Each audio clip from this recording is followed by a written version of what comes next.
Hola chicos, ¿qué tal? En este vídeo vamos a ver cómo podemos crear interfaz con una nueva herramienta de inteligencia artificial que acaba de sacar Google y lo mejor de todo, absolutamente gratis. Con esta herramienta que, si os dais cuenta, tiene la apariencia parecida a Lovable o a este tipo de herramientas que te permiten crear páginas web. Y es que esta herramienta te permite crear el interfaz para que luego le des vida con otras herramientas. ¿A qué me refiero? Vamos a verlo. Podemos ver que en esta pantalla a la izquierda tengo las diferentes interfaces que he hecho anteriormente. Aquí tengo una caja para escribir y luego a la derecha tengo si quiero usar el modo estándar o el modo experimental. ¿Qué significa? Que en el modo estándar va a ir más rápido, me permite usar Gemini 2.5 Flash y luego en el experimental tengo la Pro. Pero, aunque es mejor el Pro, luego veremos que tiene algún inconveniente, como que no lo puedo exportar a Figma. ¿A qué me refiero? Vamos a verlo. Empecemos con el estándar y aquí le vamos a pedir cualquier cosa, desde una página web a una aplicación. Entonces, en este caso le voy a decir, por ejemplo, haz el interfaz de una aplicación para llevar el control del ejercicio diario y las horas de sueño. Podemos ver que aquí abajo elijo si quiero que sea página web o si quiero que sea para el móvil. En este caso, como es una aplicación para el móvil, lo dejo así y le doy a generar.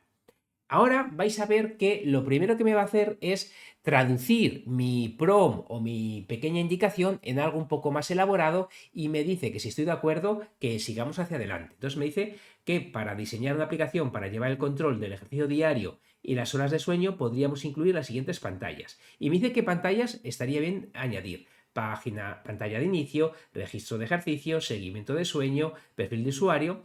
Y si quiero cambiarlo puedo y si estoy de acuerdo digo que sí. Perfecto, le voy a decir perfecto.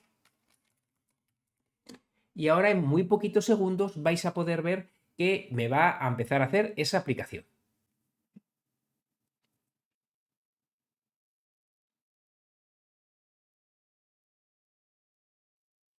Y aquí podemos ver que ha tardado unos pocos segundos, pero ya tengo diferentes pantallas. Como os digo, esto es una locura, porque fijaros que si hago clic en cada una de ellas, puedo hacer clic en Code, que si le vuelvo a hacerlo, si vengo aquí y le digo a Code, veis que me aparece todo el código, que si lo copio y me voy y lo añado en un HTML, veréis que funciona, pero bueno, para esto me gusta esta pantalla o esta aplicación que se llama codepen.io, que directamente pego todo el código y puedo previsualizar lo que me ha hecho, por lo que podéis ver que en unos pocos segundos ya puedo ver la pantalla que me he copiado. Aquí podéis ver que aparece y aquí está todo el código.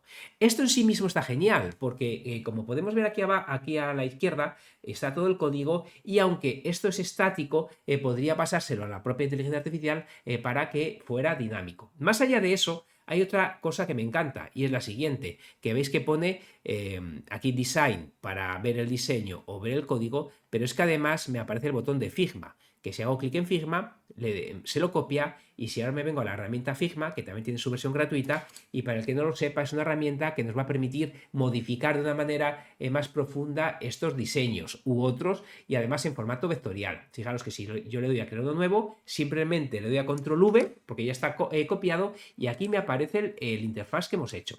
Como os digo, no solo es que aparezca, es que además aquí a la izquierda podemos ver que están todas las capas de todas las cosas hechas. Y si yo hago doble clic en cada cosa, podéis ver que a la izquierda se selecciona y puedo modificar cualquier parte que yo quiera, por pequeña que sea. Veis que aquí está incluso el texto. Voy a poner aquí Oscar y podéis ver que lo puedo modificar, por lo que es una herramienta, lo que estamos viendo, para generar interfaz que puede servir tanto a programadores como a diseñadores, porque tenemos el control total de cada cosa y tenemos todo en sus capas, tanto exportar a Figma como en HTML. Cosas a tener en cuenta. Como os decía antes, yo ahora he usado el modo estándar, por lo que me aparece el botón de copiar en Figma, pero si le doy el modo avanzado, de hecho me voy a copiar el prompt para volverlo a hacer, vais a ver que no aparece. Otra cosa a tener en cuenta, si esta primera pantalla me gusta pero la quiero modificar, hago clic en Edit y fijaros cómo se copia el diseño y aquí podría decirle, por ejemplo, añade colores más vivos y un diseño más moderno. Evidentemente el prompt es bastante malo porque simplemente estoy aquí haciendo una prueba sin pensar mucho con vosotros, pero vais a ver que cuando yo le digo va a tener en cuenta el diseño que nos ha hecho y ahora con Stitch lo podemos cambiar.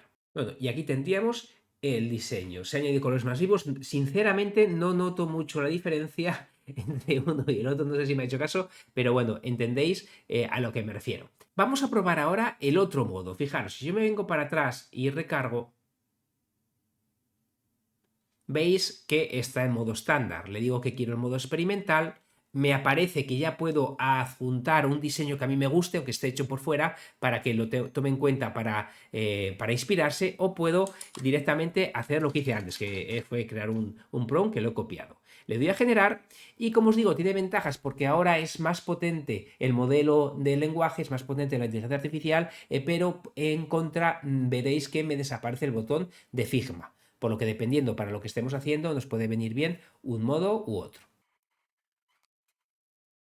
Y aquí está, este modo tarda un poco más porque es un modo que se lo piensa más, que lo hace mejor, pero como os digo, se quita el botón de Figma. Si yo hago clic en editar me deja modificarlo, si hago clic en él veis que el botón de Figma está desactivado y sí me permite copiarme el código como podía antes. Esto sigue funcionando igual. Otra cosa a tener en cuenta es que arriba a la derecha podéis ver que no os lo enseñé antes, pero tenemos también la posibilidad de cambiar la gama de colores a todo nuestro diseño, pero es solo para el modo estándar, este botón de aquí arriba. Por lo que podéis ver que es una herramienta muy chula, muy avanzada y que cuando estamos haciendo prototipos nos puede venir genial.